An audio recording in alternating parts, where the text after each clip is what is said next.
Where is my sexual energy? I need to cultivate this. This is my next step. See, you're on the cutting edge. Yes. There's some footsteps in which I can follow. For tens of thousands of years, ecstasy has been used as a purifying tool. The formula, practice to your real question, is very simple. 3 steps, and they all rhyme.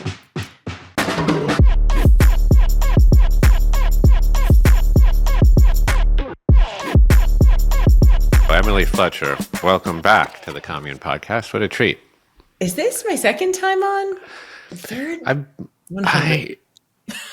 Certainly your second. Okay. I remember you wrote a book, which I believe was titled Stress Less, Accomplish More. Am I right on Nice that? memory. Yes, it was exactly There we called go. that.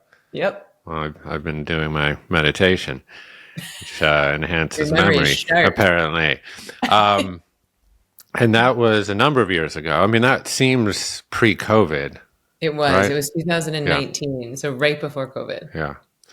And, but then I remember the last time we were together, I believe in 4-dimensional space time, was at Commune Topanga. I believe in Jasper must have been very young because he was there. And I think your mom was there. My mom was there. Ricky Lake was there. Right. Jessica, who's the woman who writes the books with Deepak Chopra? Kimberly Snyder, maybe. Kimberly Snyder. Yeah, I met so many amazing people there. And you were just developing the property then, it felt like. And That's now right. it's a full-blown center. Be careful what you wish for, Fletcher. Is it a lot? I mean, it's incredibly gratifying, and the septic breaks in equal measure. You know what I mean? Okay. Septic breaks is real life. That's real adulting. Yeah, it's like there's Gabor Mate, and the septic broke. Russell Brand, and we're shoveling shit. Yeah, pretty much. Well, it's wonderful to see you and have you back, and next time it'll be IRL, as they say. So you always have a pillow in a cabin in the Santa Monica Mountains with me. Thank you. Or not necessarily with me, but you know what I mean. We'll talk to Skylar. Right. I've been talking to her about that for 36 years to no avail. So there you go. I'm a very good negotiator. I know you are, which is one of the reasons why we're here. No, I'm just kidding. Okay, this is off to a wonderful start. It was funny. So a couple of years ago, I did my own course on Stoicism. And as part of it, I had a number of Stoic contemplations. I want to be careful to use the word meditation properly in your presence. I will say contemplations, Yes. one of which centered around the notion of loving what you have.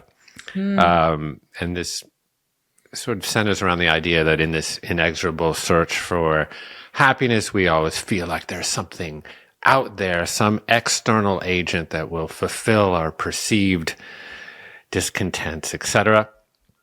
And in that course, I use getting the big break on Broadway as that shiny object. And then when I was thinking about it last night, I was like, in a twist of like literal absurdity, I was like, that is exactly what happened to Emily Fletcher. So maybe just as a means to ground the conversation, scaffold it a bit, and give you a little biography. Can you talk about what led you into this big, beautiful world of meditation?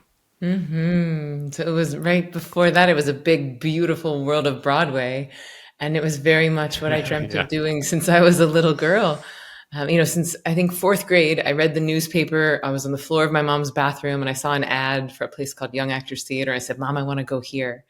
And she enrolled me and I started studying voice and dance and acting. And I did that. I was musical theater major. So I moved to New York. My second day in New York, I got my first professional job. A lot of people are like, wait, that's not a thing. And it was. I got to play Radio City Music Hall. And then I went to Russia. And then I got my first Broadway show. And 3 weeks later was the saddest I had ever been. And I remember I had like one of those big, like not cellular, it was like a remote phone. I remember like an actual landline, but it was remote. And I was talking Sure. to my mom and I told her I got the job.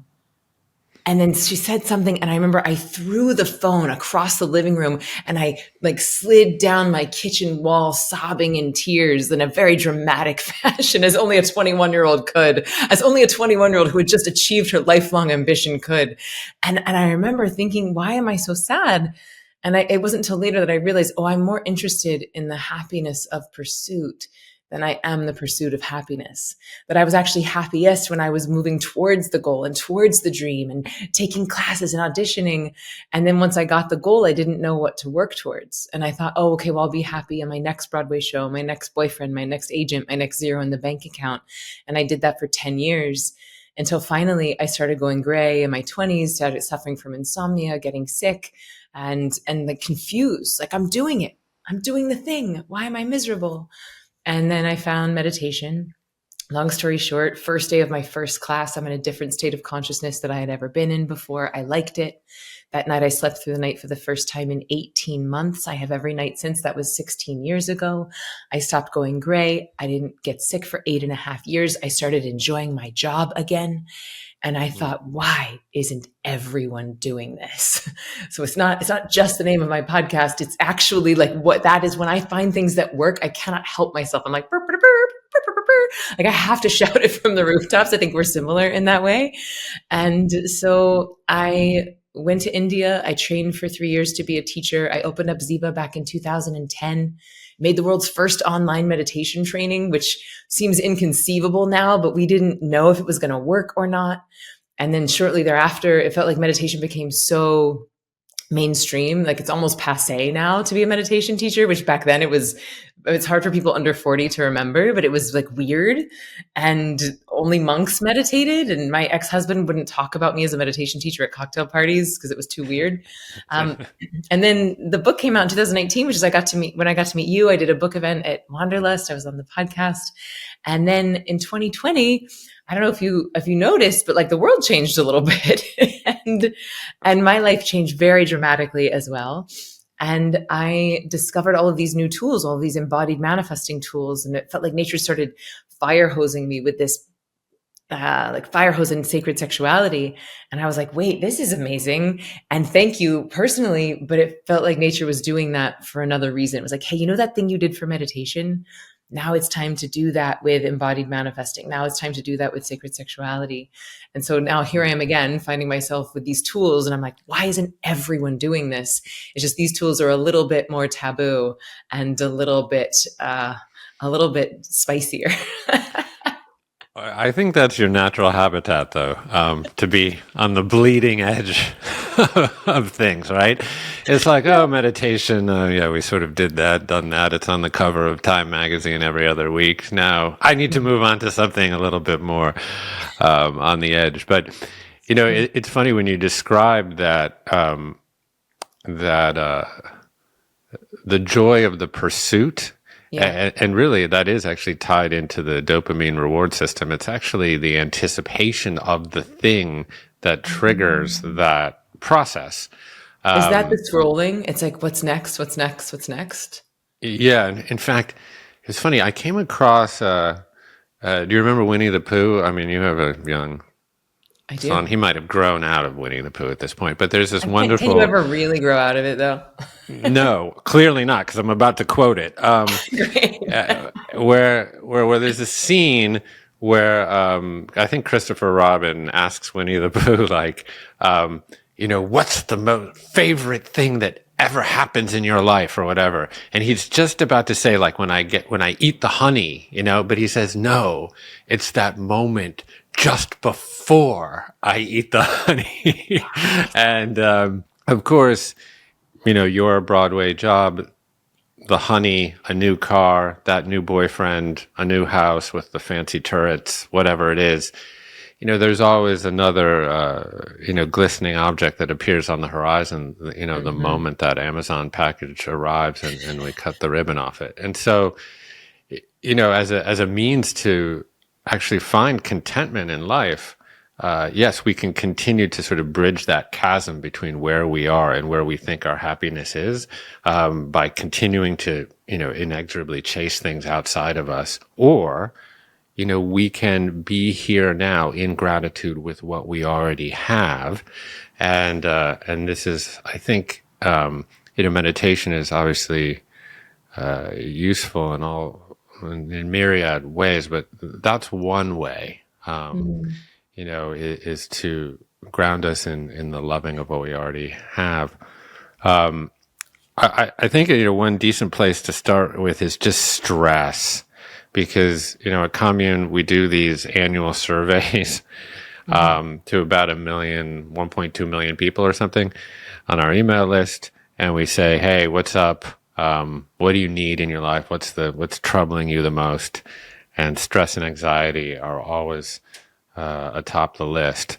So as we kind of move through this conversation into kind of more of your current endeavors, maybe you could just kind of address stress as a base case here.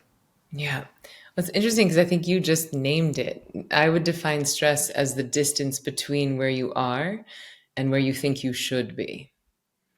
Right? This stress is the distance between where you are and where you think you should be. And I call this the I'll be happy when syndrome, like what you just said, the shiny glistening object. I'll be happy when, I'll be happy when, I'll be happy when. And it's fine to understand that as an intellectual concept, but the only antidote that I have found that has really alleviated the I'll be happy when syndrome for me viscerally is meditation. And specifically, the style that I teach at Ziva is giving your body rest that's 5 times deeper than sleep.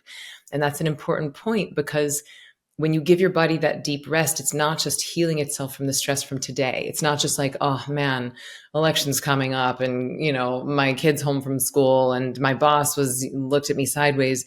It's not just the stuff that's going on in your mind from today. It's all the stuff that's been stored in our cellular memory, not only from our past, but from our parents' past and our parents' parents' past, and likely even 7 generations back. They've proven as much as 2, but people hypothesize as much as 7 generations past, we are inheriting that stress in our epigenetic memory.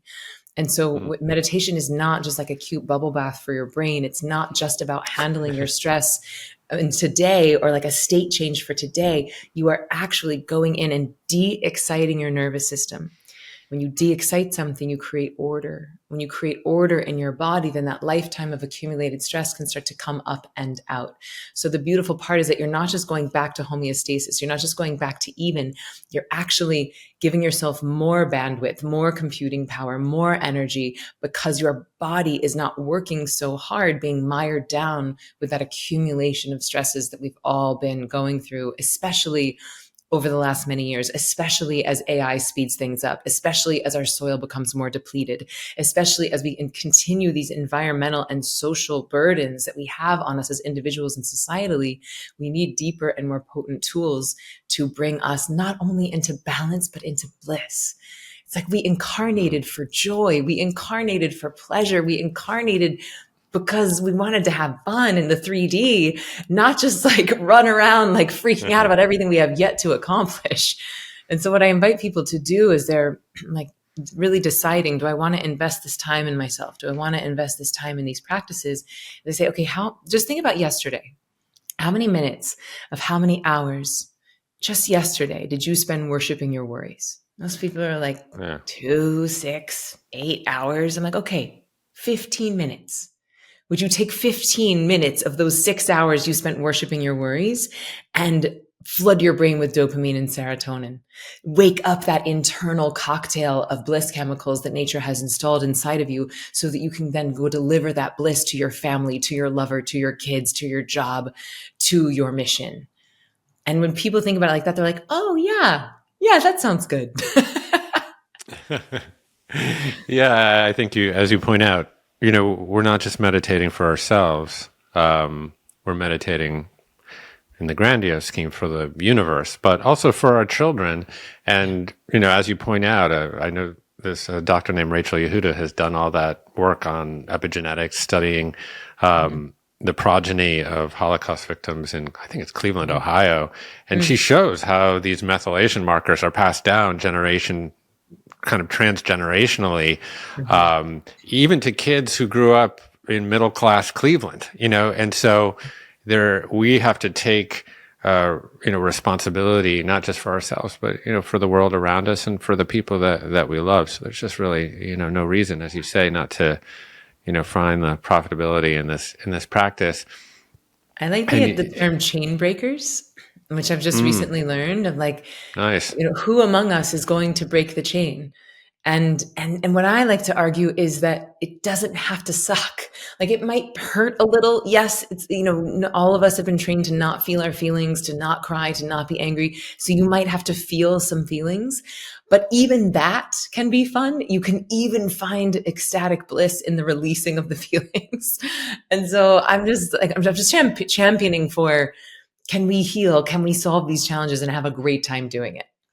Yeah, chain breaking. That's a beautiful image there. I mean, Skylar gave a little toast against her will. I think she was called upon to give a toast at some family event recently, and I never heard her say this before. I'm just reflecting on it now in the moment. But she said, the thing that she was most, I guess, proud on some level of herself is that she was able to break certain family cycles of trauma in her own life with our children, and chain break in that sense. And certainly we need the tools to be able to do that. To access cognitive reappraisal, et cetera, to find that space between stimulus and response, et cetera. So I think one of the other interesting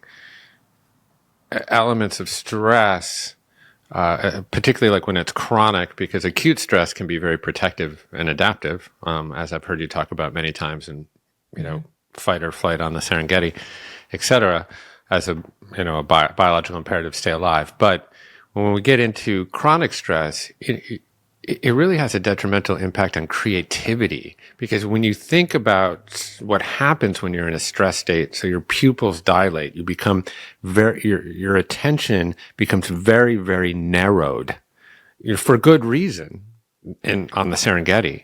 But when you have a very narrow aperture of attention, it is very, very hard to access creativity. So could you take some time and sort of bridge that relationship between meditation and creative energy? Yes. So exactly like what you said, when we go into fight or flight, like not only do we get myopic, not only does the body go into survival mode physically, but all of that blood and energy inside of the brain goes to the amygdala, which is the fear center of the brain. And so that thing is trying to keep the meat suit alive at all costs. So there's not much bandwidth, both energetically or physically, left over for creative pursuits. And if you think about it, like, what is creation?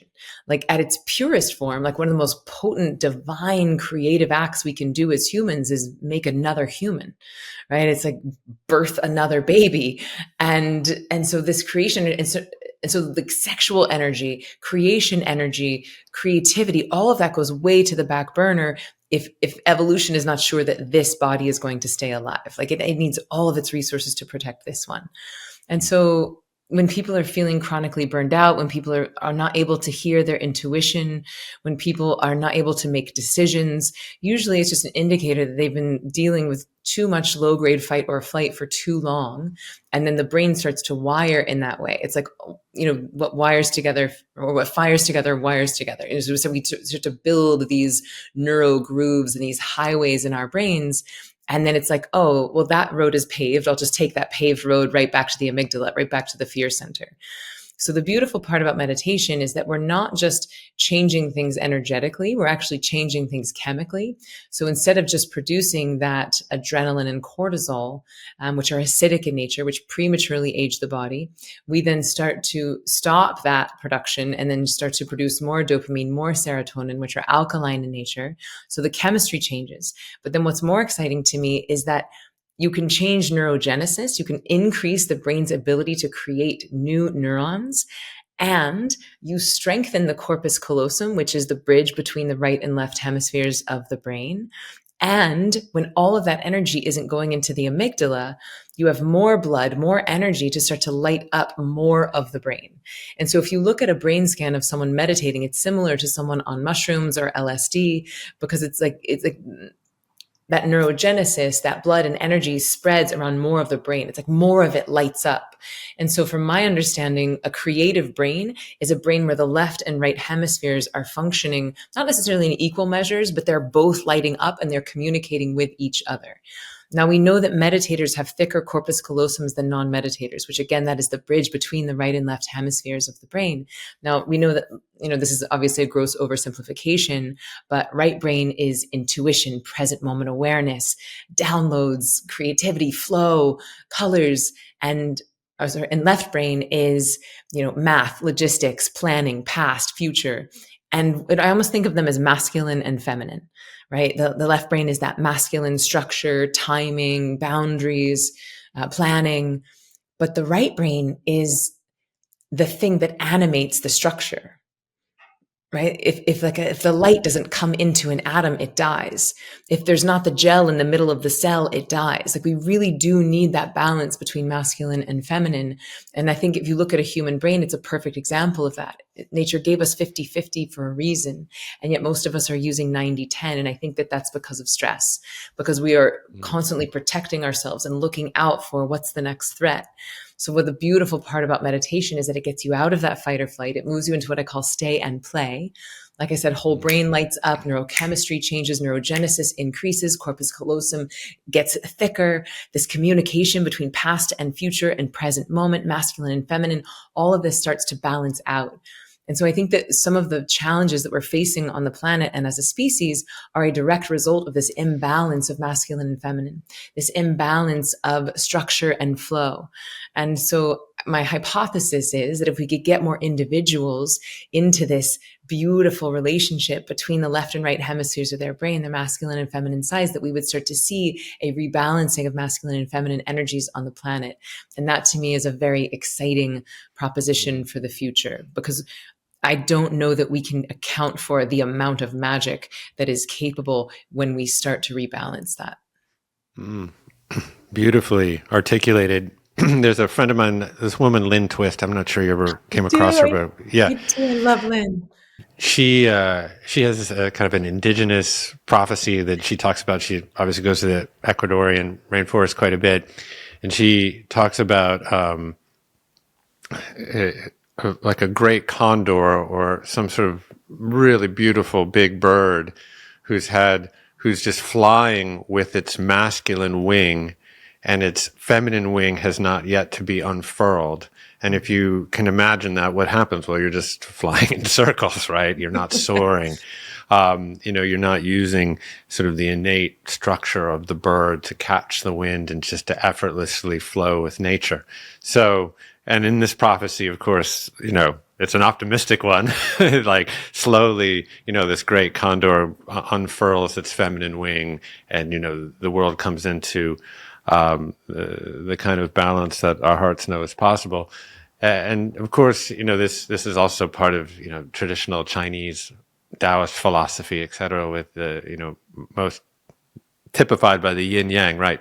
That, nature has the Yoni Lingam, like the Shiva Shakti in the temples in India. Like, it's this masculine, feminine, or some of the most sacred sites in India. Yeah, absolutely. And so I think it's being able to find, as you say, that tenuous, sensitive balance on the teeter-totter, right? Between, wisdom and knowledge and structure and intuition, et cetera. And certainly this is a lifelong pursuit for me, because my tendency is to be kind of like empirical, right? What do you mean empirical? How?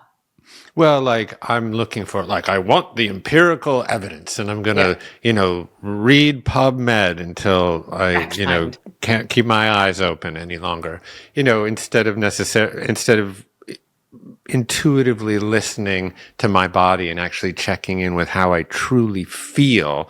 I want to cognitively understand it, and I think this is a trap door. right? Like what you have done is brought together all of these magic makers, all of these intuitive healers, right? Like you live in the mountains of California. So I think you do have that balance, right? Like you've created the structure for these very like inspired, flowing channel teachers to come through and bring in that light and that feminine energy. I'm learning slowly. We all are. One of the pushbacks I get on meditation, and they're multifarious, but one of them is that I get from people who are ambitious. That I don't have time for this, passivity, or this equipoise, that's not for me. But obviously, you're a very ambitious human being, and so can you kind of deconstruct that myth of non-attachment? I mean, can ambition and equipoise coexist? Well, first, you'll have to define what equipoise is for me. So equanimity or just non-attachment. Okay. Yes. I would argue that non-attachment is a key ingredient in manifestation. And if you want to manifest your big, ambitious goals, you better figure out how to be non-attached. Because if you have a death grip on those desires, nature can't actually give you the thing.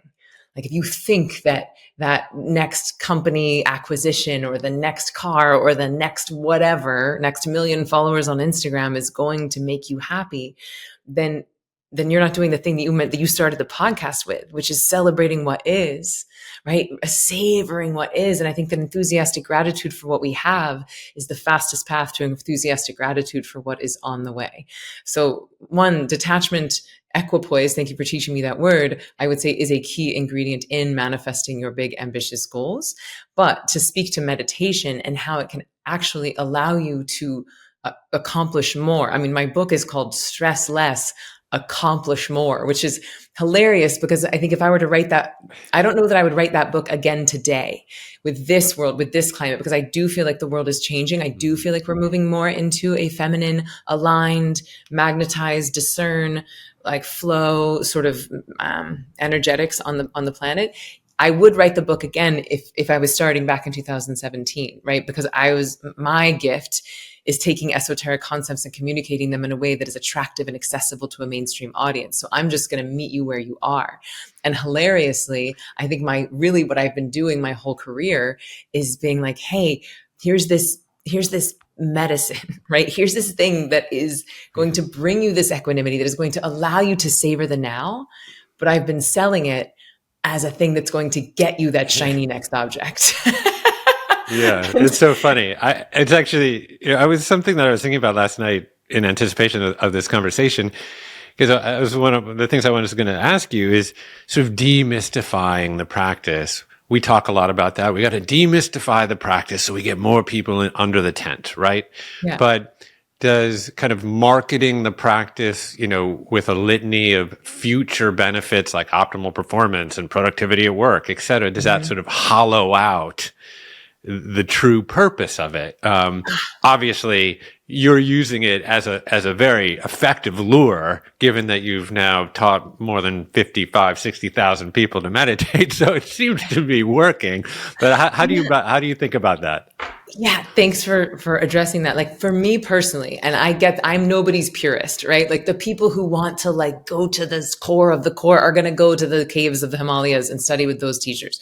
That is not my role in this cosmic play. I don't think that's where my gifts are best used.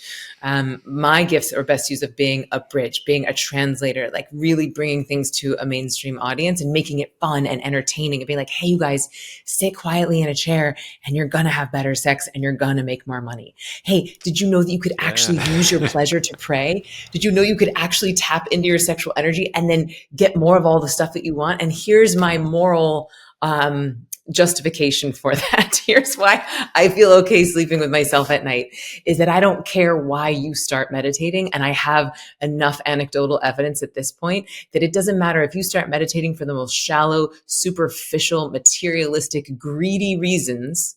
If you do it every day, you're going to be less of a dick, right? Like you're going to be nicer. You're going to be kinder. You're going to be plugged into nature. You're going to be more intuitive. The greed will start to fall away. And I've seen it happen thousands and thousands and thousands of times over. And so I just feel like my job is to get people to the medicine, and then they can take the medicine, and then they get to decide, do they keep doing it or not? And do they shift their lives or not? And I've seen it happen enough where people change their careers, they change their companies, they change the shape of their companies. They start initiatives that really start helping the planet and other people. And so I'm still for the candy coating plan, putting the candy coating on the medicine. Yeah, I mean, listen, I started a thing called Wanderlust. It was as demystified as one could get as it came to yoga. It's like, come to the mountains and listen to a DJ and, drink some smoothies and get your yoga on, whatever. And I look back at it, with a tiny bit of vomit in the back of my throat, for all the reason. Well, listen, I'm proud of it for many, many reasons, mostly because of the relationships that it forged between other people and certainly between me and my network of my community. But, I do look back and I say, boy, I don't know. I mean, does girl talk and Shiva Ray, was that really a good thing? I mean, not necessarily a bad thing, but like I do have, did I What's your fear? Did I cheapen the practice? Judge here? What's that? Did I cheapen the practice, I guess, is what maybe and there's what a little. if you did? Like, what does that mean, cheapen it? And what if you did? Then what? Then I'm going to hell. I mean, yeah. Okay. But I mean, truly, I know I'm not getting into a therapy session, but I think it's a valid point. Like, what is the fear there? I don't know. I mean, that traditions are important, and it's a yoga. If you really look at yoga or meditation, which really initially more or less were the same thing. Great generalization there, but like yoga chitti vritti naroda or whatever Patanjali sutras is like, yoga is the progressive slowing of the fluctuations of the mind, basically, which is kind of saying that yoga is meditation. So I would argue that yoga was designed to prepare the body for meditation, that Shavasana, the corpse pose, we're practicing dying, and all the asana practices, asana means seat, so we're preparing the body to become a seat for that corpse pose and that transcendence of practicing dying even while we're still alive. 100%. I'm with you 100% there. But and we won't hover over my misgivings with my own past for too long here, but did essentially creating sort of a lycra fest on the side of a mountain, hollow out this notion of what Patanjali wrote, of the progressive slowing of the fluctuations of the mind, such that one can find union, such that one can step into that integrated consciousness in which the barrier between the identification of self and the identification to being interdependent in the world begins to break down and dissipate. That's why we're into it, right? But did it just become like a, six-pack abs kind of situation? I mean, in my personal opinion, not at all. Like, I experienced transcendence and oneness many, many times in many classes with brilliant teachers at Wanderlust. As I would come to present, but I would take classes. And I remember I was maybe 18 months postpartum, and I took amplified yoga, and I got my period back. Like, I had so much energy and Shakti flowing through my body that my period came back after breastfeeding for 16 months. And I remember moments where I was fully connected with the divine in yoga classes and meeting teachers that I had respected and looked up to for years. And yes, I'm exactly probably I'm like a rich white lady, right? Coming wearing my Lululemon pants. So I am the person that you're talking about, but God is in all of us, whether you're wearing Lululemon or not. And so if one person has the experience of transcendence, if community is formed around these healing modalities, if you reach people that you wouldn't have otherwise gone to Rishikesh or the Himalayas, then I say it was a resounding success. Okay. Well, if we've gotten nothing else out of this podcast, I feel a little bit better about myself. Thank you, Emily Just Fletcher. call me next time you're afraid you're going to Yeah, yoga hell. yeah, without the record button. Okay, rewind for a second, because you said the G word, and to be candid with you, I'm sort of trying to expire the God word. Now, I use it, and I have used it interchangeably with spirit or nature or consciousness in the past, but I know that's not how my neighbor is thinking about it. So you had a wonderful definition of God, and I don't have it on my lips. So can you provide it? Yes. I'm just trying to feel into is this still my working definition of God? And I think the answer is yes. So I would define God as the collective consciousness of all that is. So me and you and these computers and the plant and your dog and your car and Pluto, the collective consciousness of all that is, that Brahman, that everythingness. That's my capital G God. But I will use that, interchangeably. I like to use, if I'm going to use a euphemism, I will use nature, capital N nature. Because to me, that describes like the force that is creating it all. It is the 3D manifestation of it. And it feels like if there's an earthly connotation to it, it's reminding us that, oh yeah, like mother, father, nature is also a part of this G word experience. 100%. Yeah. I mean, there is this, or sometimes I use cosmic intelligence. That's a little woo-woo. But yeah, there we are. I mean, Brahman, you said it, and this, I would say, is really the target of meditation, at least in my life, is that mystical experience of feeling like I'm the delegated adaptability of some oneness, of some greater unified intelligence. And yeah, in the brief glimpses that one has of those moments of, then I think that is where I resonate back with God, because I think Christ, honestly, his context was Hebrew, right? So all he knew about was the Hebrew God, but my gut tells me, my intuition, my right brain tells me that he had an experience not unlike Buddha, that he essentially felt at one with a greater intelligence. And I don't know how you feel about that, but yeah. Well, I'd love to bring this back to, now that we're on Christ consciousness, I'd love to bring it back to the masculine feminine balance, because the journey for me in the past 3 years has been very much shaped by and fueled by Mary Magdalene. And so I think that the Magdalene conversation is a really important one to be having right now, because of the imbalance that we're seeing in the world right now, where it is so masculine. And by the way, just for anyone listening, I'm sure this audience knows this, but just to take masculine and feminine out of gender, that truly, like, all genders have masculinity, all genders have femininity. And I like to think about it from a point of a cell or an atom. Like Zach Bush actually said this on my podcast. He said, the masculine would be the membrane, the boundary of the cell, and the feminine is the flowing, undulating gel inside. You look at an atom and you have the structures, the cube-like structures, and the feminine is the light that penetrates, like it fills and animates that atom. And even with Shiva Shakti, right? It's like the lingam, like the temples that I was referring to in India, Shiva Shakti temples, they're a lingam and a yoni, or what I would call huhas.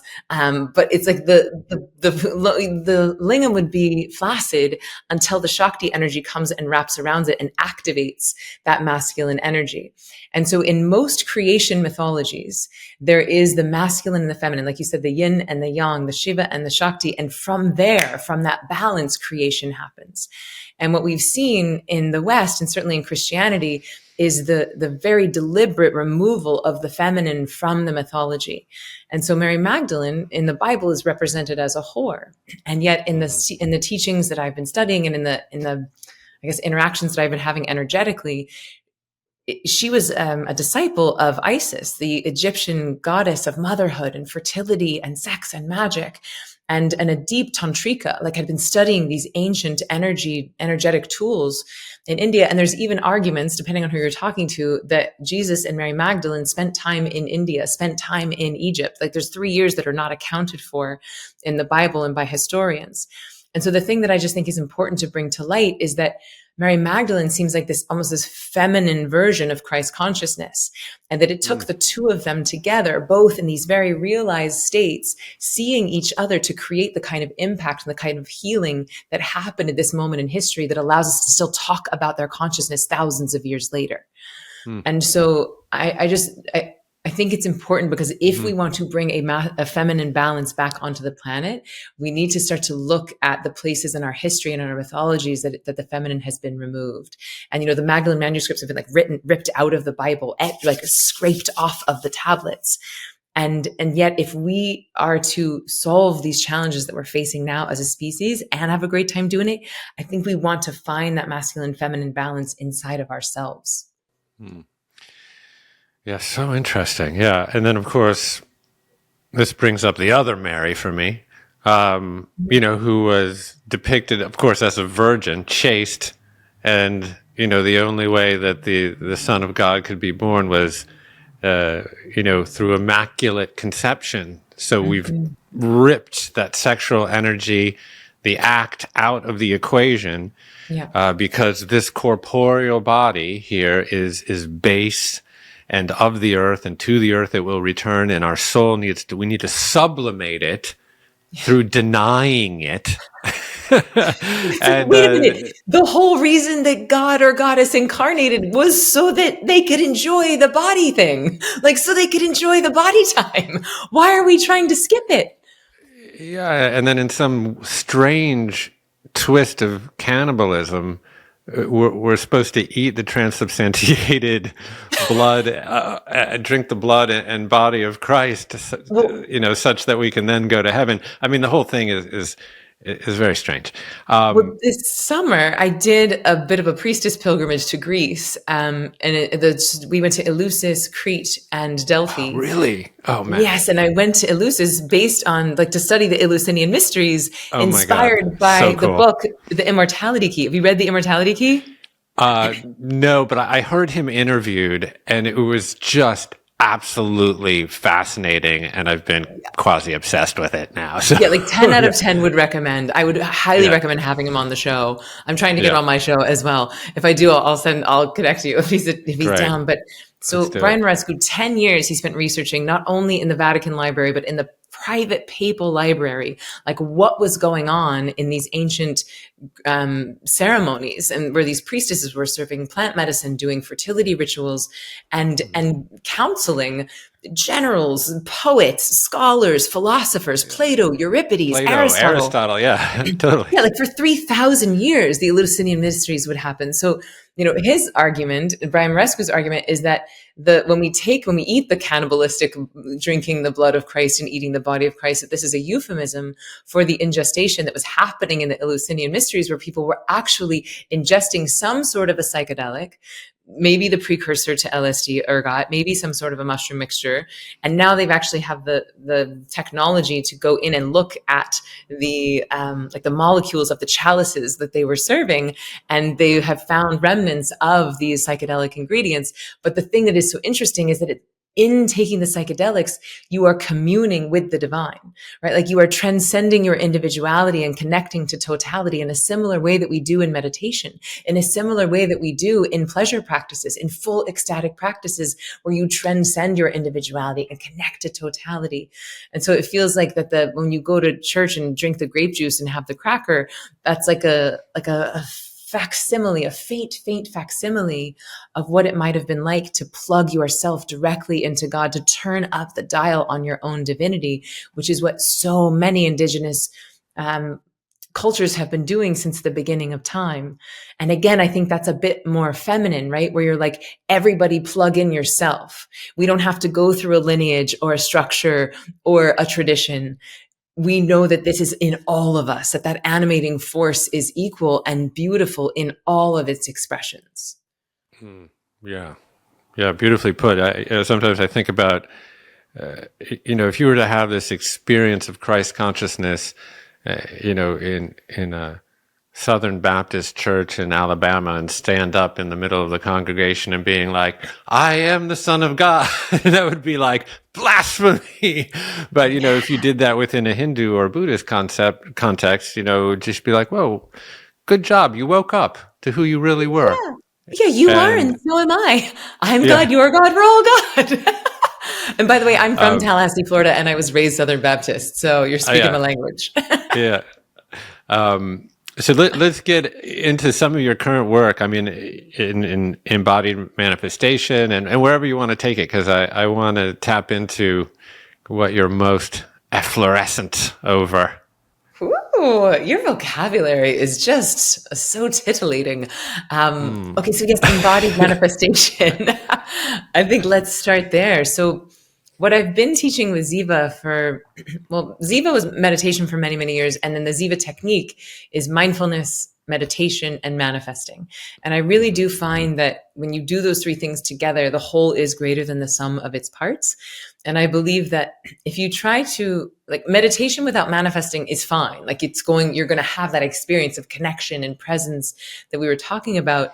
But if you manifest at the end of the meditation, where you have that dopamine and serotonin, where you are connected to nature, where you can hear how nature wants to use you, I just find that the manifestations are so much more effortless, impactful, connected versus trying to manifest like an egoic desire or an addictive longing. You're able to actually discern, like, what is my intuitive desire, like I said, versus addictive longing. So that's really was a foundation for this, is that this has always been the Ziva technique. And then, like I said, my life changed a lot in 2020.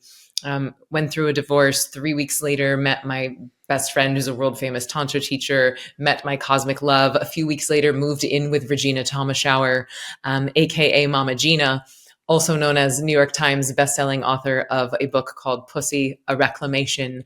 So you might imagine that at 67 years old, this living legend who's been teaching womanly arts and goddess practices, living with her, like the transmission in the school that has been. And so, like I said, it felt like nature just started fire hosing me with this PhD in sacred sexuality. And I was like, thank you, like, lovely. But it didn't feel like it was just for my own edification. It felt like, hey, like, it's time for you to help to communicate these things in a way that people get. Because how many billions of people on planet Earth are never, ever in a million years going to go to a Tantra retreat?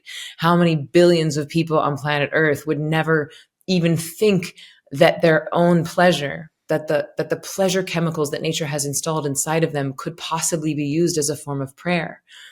And so it felt like I had the ding, ding, ding moment for me. And this is a little embarrassing to admit, was that it wasn't until I realized that I could use my sexual energy to supercharge my manifestations that I started prioritizing my pleasure. And I'm embarrassed to admit that, because it just speaks to, like, the ingrained, like, misogyny and patriarchy and sort of capitalism that we're all swimming in, that it's just like achieve, earn, acquire, do for everyone else, but don't, like, pleasure can come last, right? Like, earn your money, take care of your family, handle the house, do your taxes, work out, look hot, be smart, study more. And then, like, maybe in 2 minutes before you fall asleep at night, maybe then, like, flood your body with those beautiful, pleasurable chemicals that nature has gifted every single one of us. And that we manage to somehow believe over tens of thousands of years of conditioning that part is bad and wrong and a mistake and a sin. And if we utilize that gift that nature gave us, we're going to go to yoga hell. Yeah, do it, but don't let him see it. Because he's up there in his panopticon with a moral abacus and a sexual regulatory manual. Yeah. No. Well, so help, like, connect this for me really as a practice, because, I'm just like a 53-year-old dude, like, in a 36-year-old relationship, being a householder. So help me connect. Where is my sexual energy? God damn it. I need to cultivate this. This is my next step. See, you're on the cutting edge. So there's a path for me, there's some footsteps. Yes. In which I can follow. So here we go. Yes. So here's the practice. For the past 3 years, I've basically been taking everything I've been learning and trying to translate it into a way that feels inviting instead of contracting, that feels curiosity inducing instead of terrifying. Because again, most of us have been conditioned like, that's bad, that's wrong, you're going to go to hell. And actually, my friend Layla said to me, for tens of thousands of years, ecstasy has been used as a purifying tool. That ecstasy has been seen as a way to connect to the divine, not as something that would keep you from it. And when she said that to me, that ecstasy was seen as a purifying force, it was something I couldn't unhear. And I really started learning and training and figuring out how to frame this. So what we birthed is something called sacred secret. And so sacred secret, and the big secret is that we're all God pretending to be human, that we're all divine, just masquerading as humans. And that's the secret that's hiding in plain sight. That's the sort of the big movement, is to help people turn up the dial on their own divinity so that we can solve these challenges and have a great time doing it. The formula, the practice to your real question is very simple. It's 3 steps and they all rhyme. Visualize, alchemize, magnetize. So first you want to drop into meditation and you want to listen, right? You want to visualize, what is the thing that I would love? And I am right now really framing this as a selfish, individualistic practice of like, hey, what do you want to manifest? What would you like to visualize? What's your version of heaven on earth? But really the thing that excites me and the big visions that I'm having is like stadiums filled with people going into coherence with themselves and each other, holding a shared vision for the planet and the species, and then building all of that creation energy to like dedicate that energy to the dream. And my hypothesis is that if we can get tens of thousands of people holding a shared vision and in these connected heightened states, that we may in fact change the timeline. And the alternative is like, keep driving the bus off the cliff. You know, I mean, we're like, that's crazy, Emily. I'm like, no, what's crazy is the very, very probable human extinction that we're facing right now. I'm just suggesting that we feel good and place the order, which is my simplest formula for manifestation. Feel good, place the order. So visualize, alchemize, magnetize. So we visualize the thing that we want. We then need to alchemize anything standing in the way of it, because usually there's something blocking you from your dreams, some trauma, some conditioning, some misogyny, racism, something that your parents told you when you were 10. So we just lean right into that. We like find out, what is it that's keeping me from my dream? We give that thing the microphone, let it express its sacred rage, its sacred sorrow. And we move very much into like an alchemical somatic experiencing practice, which has been so fun, so powerful, because at the end of the day, like, even 20 something years of doing this work, therapy, ayahuasca, darkness retreats, meditation, rounding, like you name it, studying the Vedas, I just keep coming back to the most powerful medicine we could possibly do is to feel our feelings. That it's like, oh, feelings are meant for feeling. And that's what emotional alchemy is. That's what the alchemized piece is. It's equipping people with the tools to actually feel the bigness and profundity of their feeling so that they can clear the channel and make space to feel their pleasure. So that's where the magnetism comes in. So magnetize is basically, we start to turn on the body. We start to tap into that magnetic force inside of all of us. And we build that, what I call creation energy, right? So creation energy, yes, it could make a baby, but it could also create a book or a company. It's a life force, and you can do whatever you want with it. And every time we harness it, we don't make a baby, which is good news, because it'd be very crowded on planet Earth if that was the case. And yet we have that same level of divinity available to us if we start to learn how to harness it and access it. So we build that creation energy in the body. We start in the hoo-ha. And by the way, the hoo-ha, everybody has one, all genders, male, female, trans, non-binary. And it is both the anatomy and the energy center around it. And then we allow the energy to build up into the heart.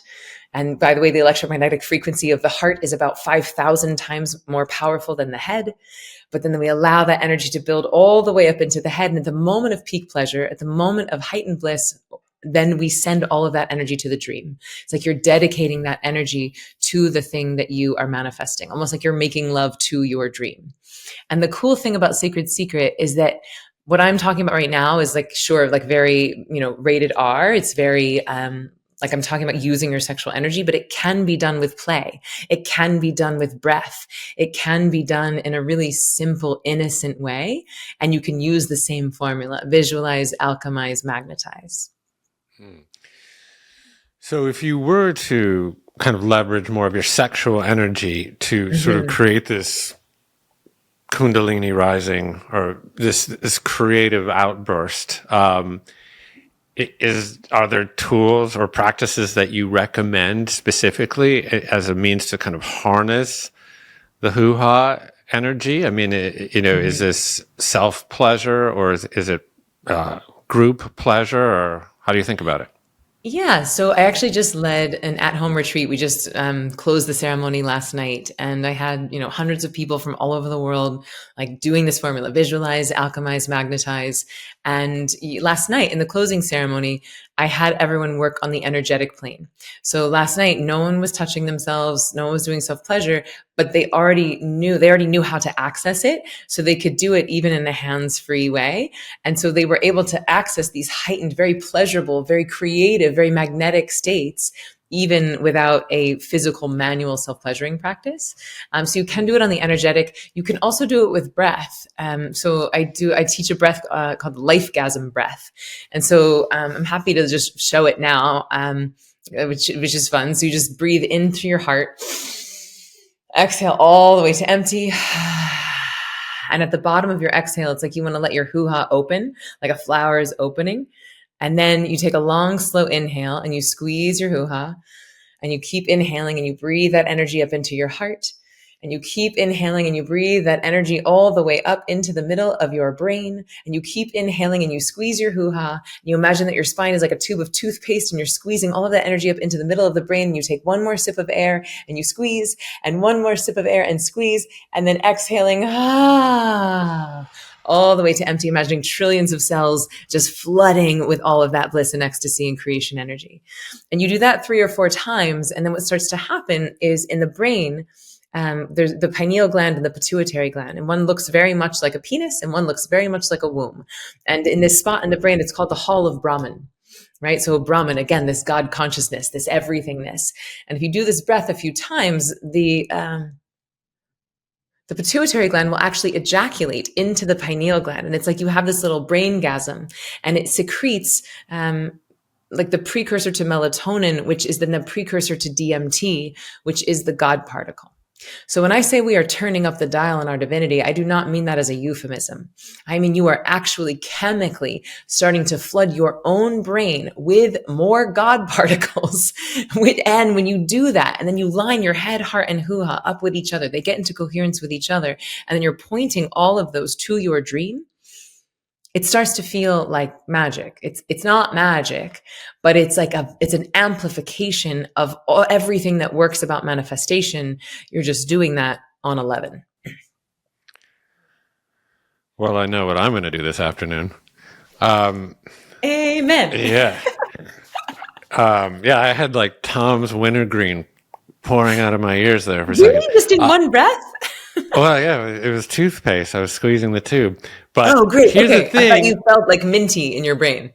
Oh no. Well, I mean, I can tell it's good. This is good for me. This is really, really good for me, I will say. Why? Because I need a new practice like this. I have a lot of kind of like, top down, conscious top down pressure on involuntary bottom up stress or whatever. I have a lot of those kinds of things. This is Yeah. more energy generating, Yes. which is really good for me. Yeah. I Energy think it will be generating. really good for me. And Yeah. also embodied, right? Like I'm the Hmm. same. Like I've been studying meditation, consciousness, neuroscience, sitting down. Like here I am, Emily Fletcher, like Broadway performer for my whole life. And then I was just sitting quietly in a chair for 15 years teaching. And now I'm singing and dancing and moving and breathing and using music. And it just feels like such a more holistic practice. And yes, meditation is a part of that. But really, that's why it's called embodied manifesting, because we're like bringing the whole body into the play. And also, the thing I don't want people to skip is it like good luck accessing your full pleasure if you've spent 4 decades numbing your pain, right? So we really don't want to skip the alchemical step. It's not as fun. Actually, it is as fun, but it can be a little scarier because we've been trained for decades to not feel our feelings. But if you really go in and give that rage the microphone, or that sorrow the microphone, it makes so much more space for the pleasure. And because we are just realistically swimming in so much sexual trauma and shame and conditioning, that if you equip yourself with the tools to feel the profundity of even the bigger, darker emotions that you have, then you are more equipped to start to really reclaim that sexual energy for yourself and heal or integrate any conditioning or trauma that you might have been swimming in. Just also a brief note from my left brain, that the precursor of melatonin is serotonin. And so if your pineal gland, which is often referred to as the seat of the soul, right, is also the gland that produces melatonin, which is, can be set by exposure to certain spectrums of the light spectrum, etc. But that the precursor of that melatonin is serotonin. So if you're doing some sort of serotogenic activity, that actually makes quite a bit of sense. And that's why we start with the meditation. Yeah. We start with the visualization. Yeah, that's fascinating. And I think, I think one of the reasons that people don't engage, for example, in meditation is that it feels like such a dismal chore for most people. It's just a dirge. It's like, we're going to church and we're going to sit in some hard, cold pews and sing nursery rhyme about God or whatever. It's like awful. Who would want to do that? So this is like the notion that this is just grooving. Alan Watts used to call meditation just grooving with the present. Just groove with the present, right? God bless Alan Watts.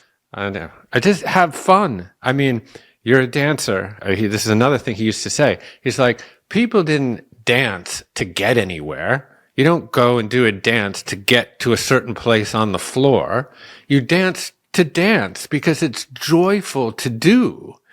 And if we can reframe these kinds of practices as joyful, the way that you're doing right at this very, very moment, I mean, that is a way of bringing more people into it, because who doesn't want to feel that sense of exuberance and joy versus like, oh God, meditation's on my chore wheel. And it's like what our parents used to do to punish us. Go sit in the corner and think about what you did.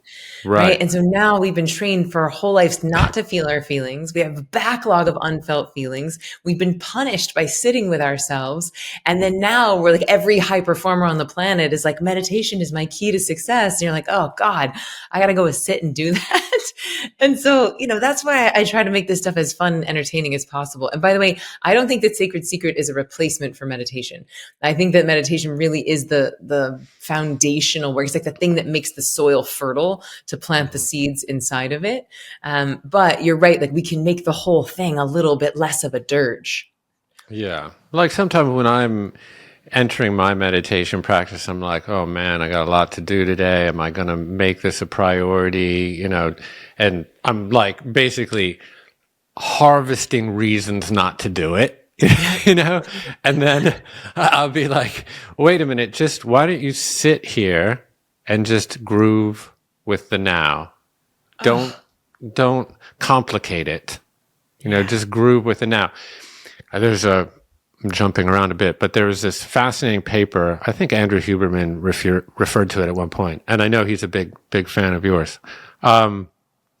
It was a paper written by Dan Gilbert and Matthew Killingsworth, which is, I think, called "A Wandering Mind is an Unhappy Mind," and which is an odd title for a scientific paper. It's a little, it doesn't have a scientific ring to it, but it was incredible. It was the product of significant clinical research, which they found that the happiest people were those who could align what they were doing with what they were thinking about.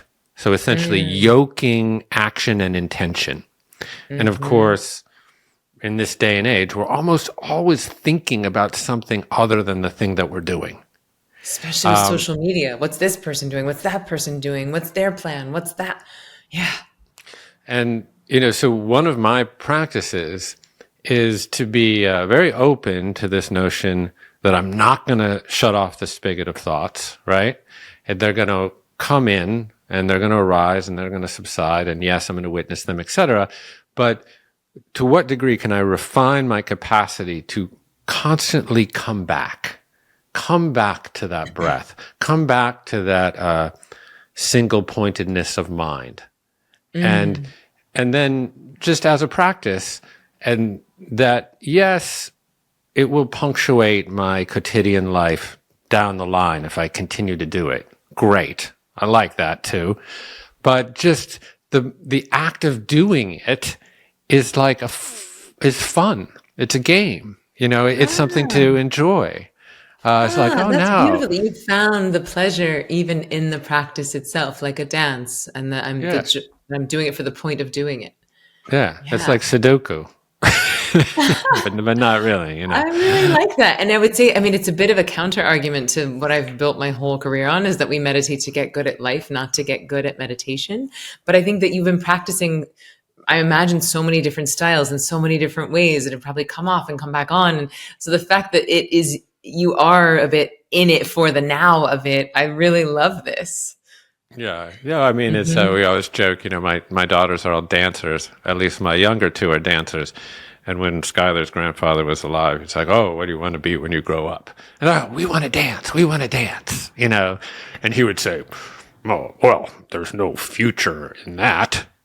And I would silently be thinking, exactly. There's no future in it. That's why they should do it. Present.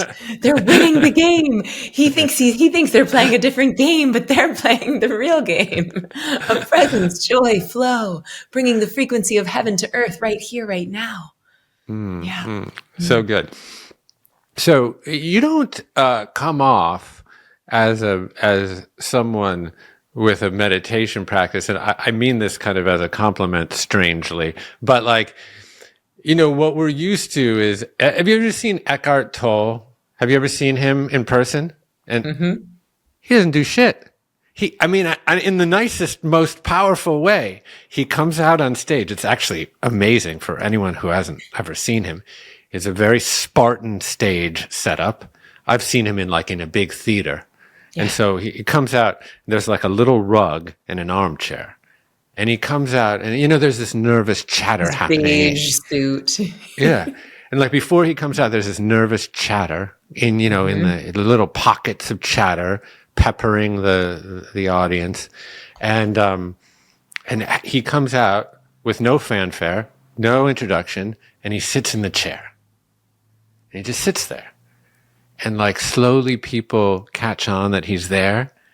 And the little chatter starts to evaporate out of sections of the audience, until it's just dead quiet. And he hasn't said a word. And he will sit there for 5 or 10 minutes just that way and just completely capture the energy. It's amazing. But I agree.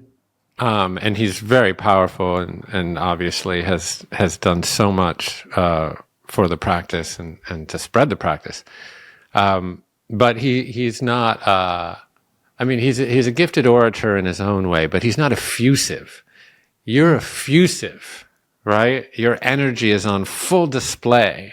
So in some ways, I think it's so great because you deconstruct that myth that you need to be you need to be like a monastic to engage in this practice, right? Yeah, nobody's going to accuse me of being a monk, especially not after the last 3 years.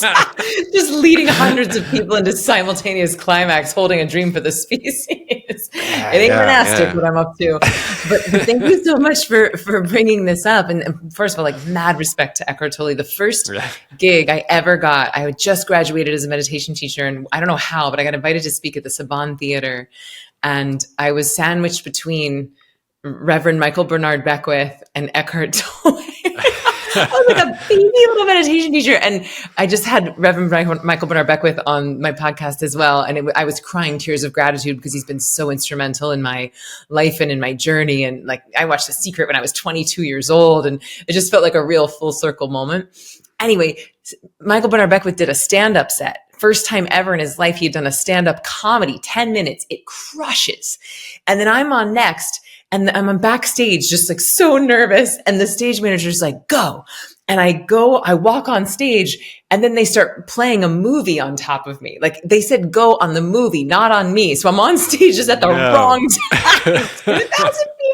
And I just start like a showgirl wave, and I just like walk off stage, and people are dying laughing.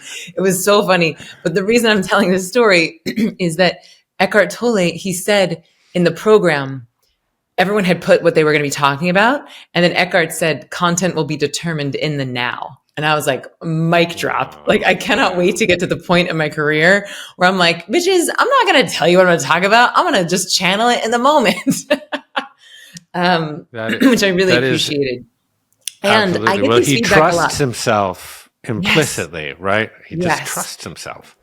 And I would say, I mean, we are wildly different transmissions. And there's a similar phenomenon. My least favorite thing is naming a talk ahead of time, because now I am much more in my feminine flow. And I can't, like, how on earth would I know what talk to give until the audience has actually assembled? Because I don't know what they need to hear. And so that's been an interesting journey as well. But as far as I want to speak to the monastic piece versus the householder, because I think it's really important. And I think it informs and sort of buttresses much of what we've been talking about so far.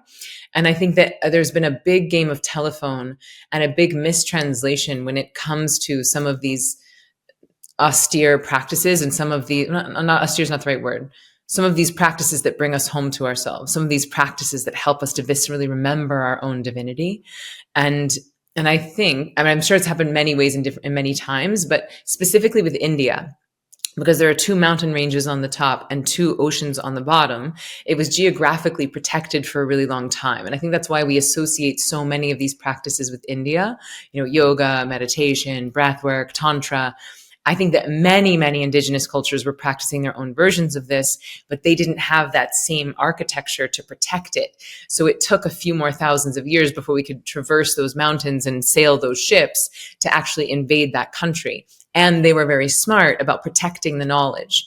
And so when India finally started getting invaded and colonized, they very wisely put this ancient, powerful, sacred knowledge into the brains of the monastics, into the brains of the reclusives, because they knew that they would be the last people to be invaded. They would be the last people to be found. And oftentimes these things weren't written, right? Like they had human pundits that were basically like living encyclopedias. And so it would only live in someone's consciousness. So if you murdered the people, then the transmission and the knowledge would die. And so this is an Emily Fletcher theory, but my theory is that when India started getting colonized and invaded, that when the colonizers finally discovered the monks, like being aeritarians and breatharians and taking their resting heart rate down to almost dead and doing these seemingly superhuman things, they were like, oh, the monks are closer to God. Oh, it's the fact that they're monastic that's making them so holy. Oh, let's us start to pretend to be more like monks, and maybe that will make us closer to God. And then somewhere in translation, we lost that there are actually householder practices and there are monk practices, and that it's actually less than 1% of the world's population that is monastic by nature, that is celibate by nature. And the other 99% of us are householders who like having sex and like being in community and like having jobs and like raising children. And we have different tools. We have different tools to connect to the divine because we have less time in our day. And I'm really passionate about this because Ziva is a householder practice, even though it's 6,000 years old. It's not a derivation of a monk practice. It's not an adaptation or a watering down of a monastic practice. It is a householder practice that has been passed down teacher to student for many years. And so I'm passionate about it because I think that one of the reasons why so many people think that meditation is a dirge and hard and a waste of time is that they're trying to do practices that weren't designed for them. And then where this is infusing my work now is that it very much speaks to people's relationship with sexuality. Because somewhere along the way, we thought, well, if I could be a monk, I'll be closer to God. And like, look at the Catholic Church. right? We're telling people who are not celibate to stop having sex, to deny their nature. And when they deny their nature, it does not go away. It sublimates and it comes out in destructive and perverted ways. And so I think what we need is not more suppression, not more pretending to be something that we are not, but rather an integration, a reclamation, and a moving towards wholeness and to reclaim our sexuality as holy. Amen. Or Om, I should say, probably in this case. But yeah, but 100%. I mean, obviously, even the Buddha, the whole Madhyamaka, the middle way, is, this path between renunciation or asceticism and hedonism. And it is actually finding the spiritual within the material. I've never heard it said like that. The middle way is actually between like being a renunciate and a hedonist. Sure. Wow. I love that. Yeah. License-free. License-free axioms, spiritual axioms, courtesy Jeff Krasnow. We're all borrowing from somebody. Sure. In fact, many of the Buddhist texts that were subsequently written, and you're right, these were oral traditions. They were like scrawled on a palm frond. I think it was like the tree Pikata or whatever was like the original sutras from the Buddha that were literally on, like, they were in a basket on a palm frond. They were like, oh yeah, good luck. That ain't gonna last. They had to pass it, to real people. And then you create the Sangha, right? And so and that's what I love about Buddhism, is that there's no final word of it. It's just the community around it that iterates and keeps passing it down. But even in, the later texts of Buddhism, all credit, there was no author on it. All credit was just given back upstairs to the Buddha. It was great. Even Viktor Frankl, when he wrote Man's Search for Meaning, the first edition of it, I believe, although this could be apocryphal, but he didn't, there was no author line on it. Wow. Which was interesting because he gave credit for the kind of the spiritual foundational work behind the book, to prior generations. He was a Stoic too, so it's interesting. I think, for those of us who aren't monks, who are essentially just trying to navigate a righteous path in the world, to have practices that meet us where we are is incredibly important. And then, maybe we get the kids out of the home and, we find a slightly more ascetic way. In Hinduism, there's these 4 ashramas, right? So after you're a householder, you become a forest dweller. I love that. It's like, I'm moving into my forest dwelling stage. You're pretty close. You're like, what you've got going on is certainly closer than Brooklyn. True that. And then maybe, you go out into the forest. I just read Siddhartha again. Have you ever read that book? Yes, oh my God. Early. It was like I need to revisit. It was an early book for me. My God, it's just brilliant. Herman Hesse. And then, right? yeah, exactly. Yeah. In the 20s, he also wrote I a book believe. called Damien. And Damien, it's a book about a little boy, but the inscription is something along the lines of, and I can't remember if it's the inscription or like what I took from the book, but it was the idea that God is not just God of the light. Like, if you believe in a God, if you believe in omniscience and omnipresent, that God is God of all of it. And actually, this is my understanding of Tantra, is that it is the ability to find God in the places where you thought that it was not. And that's why sexuality is associated with Tantra, because it has been so far removed and conditioned and shamed away from the divine, that it's like, if you can go there and find God even there, that it's the amount of energy that is available to reclaim is bigger than if, like, oh yeah, going to church, of course that's holy, right? Like, of course that's divine. And so anyway, Damien is a Herman Hesse book that I highly recommend. Okay, maybe that's next on my list. But I see that. Finding the mystical in the mundane, or these moments of transcendent beauty in the ordinary, the blade of grass, growing through the cracks of the sidewalk, or what have you. This is this is not meditation, to be clear, but this is a way of, appreciating what you have, loving what you have. You And, could call it a meditative life, right? That your whole yeah. life becomes meditative. Your whole life becomes mindful. You're seeing that divinity in the blade of grass, in the next step that you're taking, in the eyes of every human that you interact with. And to me, that is the point of meditation. When I say get good at life, that's what I mean. Because from Mm. that presence will come creativity. From that presence will come gratitude. From that presence will come compassion. But it's very hard to live those things. Even if we know them to be true, we don't do them out of fear. We don't do them out of dogma. We don't do them out of doctrine. We do them out of the inspiration from our heart. And that can come as a byproduct of plugging yourself into home every day, twice a day. Mm. That might be a beautiful place to leave it. I love that. Give us a little window into the things that are most exciting for you, or anything that you have kind of on the horizon that people will be interested in, and generally how people can keep abreast of all of the exciting things you're doing. Thanks for asking, and thank you for your vocabulary again. So I'd say one thing I'm really excited about is season 2 of the podcast. The podcast Yeah. is called "Why Isn't Everyone Doing This?"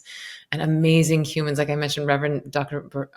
Michael Bernard Beckwith, Robert Edward Grant, Zach Bush, Blue, like so many of our beloveds are on the show, and it's getting richer. I'm becoming a better host, and I'm getting less afraid. Like I'm showing more of this, the audacity of me, and the like weird, wild, witchy stuff that's happening in my world.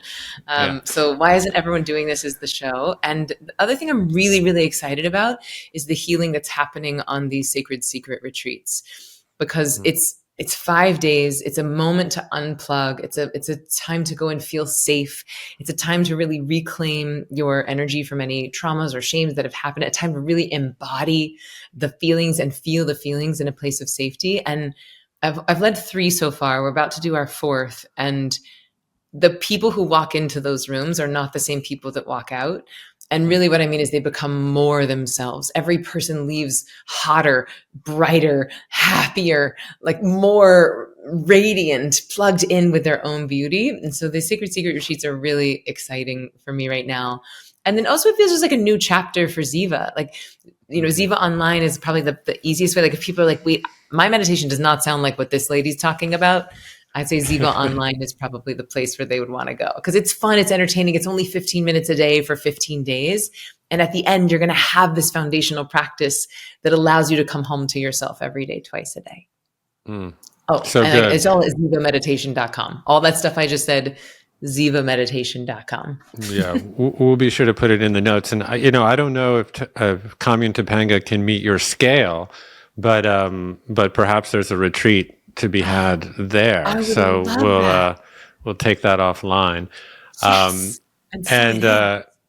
And let me just also set up our next conversation, because I have 3 daughters, and being a teenager in this world at this moment is not simple. And of course, I've been dealing with my own anxieties forever, but I've just accrued more tools thanks to you, and actually thanks to a number of the people that you just named, Mike, particularly Michael. But yeah, I've accrued these tools, but of course, when I, as a father, try to bring them to my children, I can't even get in the door before they say, "Don't you dare fucking say meditation, Dad," and they give me like a giant eye roll, So I Just know. once you start talking to them about sacred sexuality, and they're gonna be like, Well, "Get out of here." one step at a time, Fletcher. Come give me a break. Let's just to set up our next conversation. I know you've done unbelievable work getting kids to meditate. So with Ziva Kids. So I'll just plant that seed, and we'll just I can as give a little 30-second snapshot of it. sure, just lay the compost, but no real don't give it away. Yeah. So it's basically just for 4 to 14-year-olds, and we developed it with folks from Sesame Street and Harvard child psychologists, and it's all about letting your kid become a superhero, and it's so fun and entertaining. Yeah, it is just great. It's so fun and effective because, boy, our kids, what they're going through right now, it's intense. God bless him. My son's So home there, having a snow day right now, and so he's doing like Zoom school. And I just want to say, God bless every parent and teacher who did this for years. I'm doing it on one day, and I need to go do my third meditation of the day. well, you are a ray of sunlight. Thank you, Emily Mm. Fletcher. To be continued. And zivameditation.com, that's the place, but it'll be all in the notes. And I will see you again soon. Mwah! Thank you so much for having me. I adore you. Hey, thanks a lot for watching. If you enjoyed this video, then I think you'll love this one too.